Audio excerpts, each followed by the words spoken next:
as a show, and obviously our guy Ken Barkley gets a ton of credit for this. Femi liked it also. Femi was not on the show at this point. Femi, Ken celebrating in Las Vegas after it cashed on NFL honors. But we collectively did this last year as a show with Joe Flacco at 100-1. Now, if you're new to the program, you're like, oh, well, Joe Flacco was awesome last year for the Browns. What do you think? We bet it after week 16? No. We bet it after, like, his first start with the Cleveland Browns. You know, when he was literally called off his couch. He was retired. Comes off the couch and starts slanging 300-yard games. Eventually taking the Browns to the playoffs. What a frickin' story. 100-1.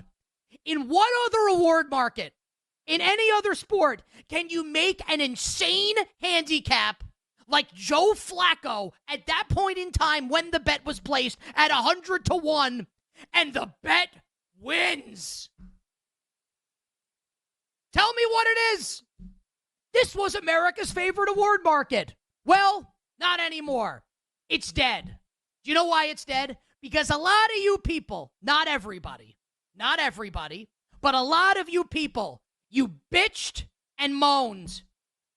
You whined and complained like babies because Damar Hamlin didn't win Comeback Player of the Year.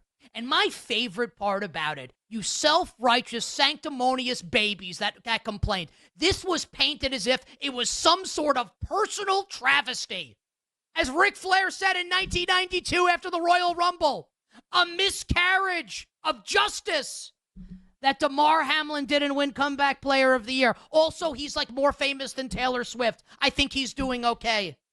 The truth is, you weren't upset that Hamlin didn't win because you wanted Damar Hamlin to win. You're upset because you lost your bet. Because Damar Hamlin didn't win and Joe Flacco won instead. That's why you bitched and moaned. That's why you whined and complained. Because you lost your bet. Take it from me, someone that whines and complains every day when he loses a bet. I know what it sounds like when people do that. Trust me, I know better than anyone. And because you people, you were so loud, so vociferous, so aggressive about it, the Associated Press literally changed the rules and the guidelines for the award. I'm going to read this tweet today from Rob Mattey, senior NFL writer and insider for the Associated Press. And this was the gentleman who this summer tweeted the new guidelines for Comeback Player of the Year that we have covered painstakingly on this show. And I quote, Vikings quarterback Sam Darnold probably would have been a candidate for the Comeback Player of the Year award before the AP issued guidance to voters before the season, instructing them that, quote, the spirit of the award is to honor a player who has demonstrated resilience in the face of adversity by overcoming illness, physical injury, or other circumstances that led him to miss playing time the previous season. Maddie adding, if he keeps playing at this level, Darnold could end up with another award. Most valuable player. We could have done without the editorialization at the end there, Rob. Like, thank you for your take on Sam Darnold winning MVP. We didn't need that. Like, just give us the facts, Rob. I don't need your thought on MVP. Does anyone think Sam Darnold's going to win Comeback Player of the Year? What's he coming back from? Sucking? Being bad? He was the Niners' backup quarterback last season. He wasn't injured. He wasn't overcoming illness. He was overcoming Adam Gase. He was overcoming Matt Rule. That's what he's overcoming. He's not overcoming some serious illness. He didn't tear his ACL. He didn't break his arm. He didn't separate his shoulder. He's overcoming nothing other than playing bad to start his career. We tried to tell you this over the last couple weeks, and yet Sam Darnold a couple days ago was the favorite to win this award. People are betting Sam Darnold. People are betting Damar Hamlin in 2020, not 2023, 2024. People are betting Kyler Murray. He played last year. What the hell are people doing? Kyler played last season for Arizona. Femi said something earlier on the phone today I thought was really good. When players get drug tested at the combine, incoming rookies get drug tested at the combine, it's an intelligence test. If you fail your drug test at the combine that you know is coming, you're stupid. This is the betting version of the combine drug test. If you bet Sam Darnold, if you bet Damar Hamlin, if you bet Kyler Murray, you're dumb. Sorry. They can't win. And I'm not telling you this. Literally, the voters are. The Associated Press is telling you these guys. He literally said Sam Darnold can't win, but we have all these people doing content. Oh, Sam Darnold, best bet for comeback player of the year. Do you know the rules? Like, spend your money on something more valuable, like the Carolina Panthers to win the Super Bowl. RFK to be elected the next president of the United States. Like, flush it down the toilet or Venmo it to me at the Kostos if you're going to waste your money. I'll take it. They can't win. Stop betting them. Femi told you 2 days ago, bet Kirk Cousins. I don't know if Cousins is going to win, but you know what he is? Eligible. You know what Sam Darnold is? Ineligible. And this was your PSA on Comeback Player of the Year. You bet on a Friday. Femi, I am sure you agree with me on this particular market with Comeback Player of the Year. 100%. My voice is still recovering from the Femi and Friends hour when I was taking the task, all the people that were betting Sam Darnold. And the new thing, Nick, this, I don't know if you've seen this one. This is the new thing, is that people are taking. I mean, I do, but yeah. People are taking the other circumstances part of the criteria that Rob Maddie of the AP put out there, the other circumstances part, and they're saying that loophole, Darnold can still win the award. Look at this loophole.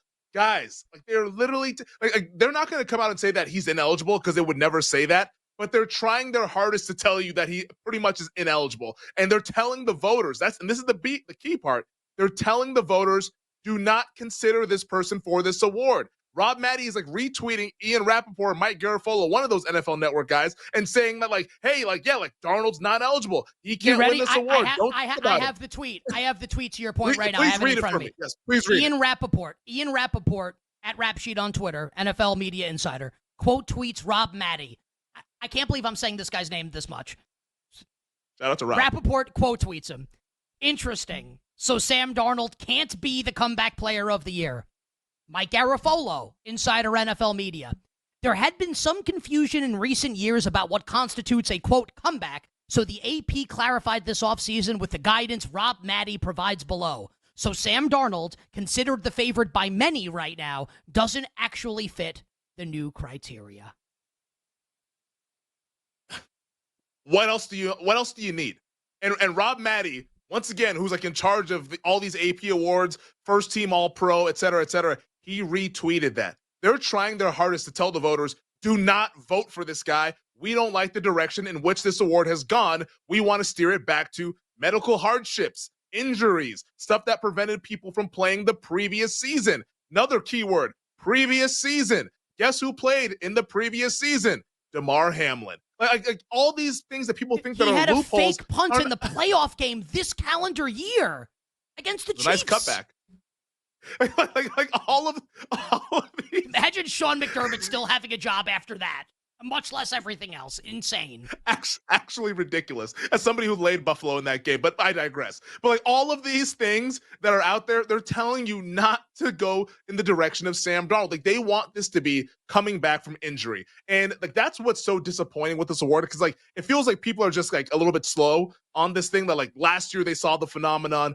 Ken did a great job laying this out last year for Comeback Player of the Year. I was betting a lot of these people as well, like the Cooper Kupps, the Flaccos, the Mayfields. Like that was last year's scenario, because the award was up to interpretation. They don't want it to be up to interpretation anymore. So you can't try to shoehorn somebody into being a Comeback Player of the Year. The fun is over. I'm sorry, guys. You guys killed the fun. The party's over. It's now Comeback from Injury Award. That's what it is. And that's the reality. And 2 weeks ago, when we had this discussion on Awards Wednesday about Comeback Player of the Year, I said, you want to be looking at guys who are coming back from injury. Rodgers, he's the favorite. Justified. The Jets, and this was before Robert Saleh got fired. But Aaron Rodgers plays well. Jets make the playoffs. He's likely going to win because he's a superstar. But if you want somebody else whose price might drop, look at Kirk Cousins. Had the same Achilles injury, has a chance to win the division. That's another guy who's eligible. And those are the guys that we talked about. We literally outlined. Don't look at Darnold. Don't look at Damar Hamlin. Don't look at Kyler Murray. Joe Burrow came back from injury, but I don't even look at him just because he's won the award before. And usually you don't win this award multiple times unless you change teams, a la Chad Pennington going from the Jets to the Dolphins. That's what is required to win this award. And all of these people have been betting all these guys, and that's why I do not understand. And hey, if you want to keep betting them, by all means, knock yourself out. I'll be betting on the people who can actually win. And if you want to make Darnold the favorite again, by all means, go ahead and do it. because I'll bet on other guys at better prices that I should have been able to bet because there's no way someone like Sam Darnold can actually win the award. It's just, it's ludicrous. It's ludicrous. Sam Darnold now sitting, about plus 850 on the board right now, where he had opened today as the favorite. Like, he shouldn't be on the board. He's still at that price. That price, Damar Hamlin's price is wrong. He's at 11. Kyler Murray's price is wrong. Do you disagree with me on Kyler? He played last year. He played like half the season last year. He can't win. Like, and I think he came back in like December, but he probably played like 5 or 6 games. Like, the point is that he not like he came back for one game. Like, he played like 5 or 6 games. Yes. The messed up part about Kyler is that he came back and he played the end of the season. If he only plays 5-6 games and he gets hurt like Daniel Jones, and like then he's eligible. But he played, like, everyone's lasting remember of last season was Kyler Murray playing on the field. Similar like Derrick Henry went 2-3 years ago. Derrick Henry was the comeback player of the year favorite. Like, yes, he came back already. The Gannon revenge game. Kyler was the quarterback that swung the NFC East that game. These guys are like all these shoehorn kind of candidates. Like, they don't work anymore. It just does not work. Like, party's over. It's the quarterbacks who got hurt. It's the 2 running backs, Chubb, J.K. Dobbins, and that's about it. Like, sorry, y'all. Like, that's about it. That's why we were so angry back in June, back in July, and I'm tweeting like a mad, angry person about, hey, everybody ruined all the fun. Like, why did you guys do this? That's why I was tweeting like that this summer, because I knew this was going to be the scenario. I knew that we were going to get to this point, and everyone's going to say, oh, what about this player? And they no longer are eligible. Or at least I can't say that because they're still technically eligible, but the voters are being told not to vote for them. So, I mean, we're just playing semantics at that point. Nobody wants to vote for those people. They're not going to win. Do better with like Nick said, you're better off betting the Carolina Panthers to win the Super Bowl because at least they're eligible to do that if they win the games required to get to the playoffs. But Damar Hamlin, Sam Darnold, all these people are not going to win this award. Don't burn your money on it. So Darnold again, plus 850. Kyler's at 10-1. Damar Hamlin's 11-1. These guys should be ineligible to win the award. That is win probability that they are like sucking out of this market that should be elsewhere. Yes. So, like, honestly, like, it feels to me, and just curious, give me like your 10-second opinion here. Like, I think people should be betting Kirk Cousins and Aaron Rodgers right now, or maybe just Cousins. Like, what do you think? So we're saying this, like, Darnold, Hamlin, Kyler taking win probability away. What should the bet be right now? And is there? And maybe there isn't one. I'll say what I said on Wednesday when we discussed this 2 days ago. You want to be betting Kirk Cousins? Like, he's the favorite right now in the market. Usually you see that, you say, oh, there's not a whole lot of value. But because the people behind him are, like, probably not going to win this award, I think there is value at plus 230. And you also want to, if you want a long shot, you need to be betting someone like Daniel Jones at 25-1. Because, yes, like, the Giants are not some good team, but if Daniel Jones continues to play well and the Giants outperform expectations, let's say they go 8-9, 9-8, I think he's going to be in this discussion because Daniel Jones actually missed time last year due to tearing his ACL and is now playing better football in 2024. So if you want a long shot, it'd be Danny Dimes. I really liked this market.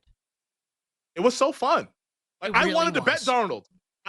In March, when the Vikings were putting this team together, I was like, wow, I like the pieces. Maybe Sam Darnold, if he can hold off the rookie quarterback that they eventually draft. I was talking to the sports books of time to add Sam Darnold. Luckily, they didn't listen to me, so I didn't bet it. And then the criteria came out in June, so I have no money on Darnold. But this was supposed to be fun, but it got ruined because everybody got in their feelings about Flacco winning over Hamlin. You absolutely nailed it. It's sad.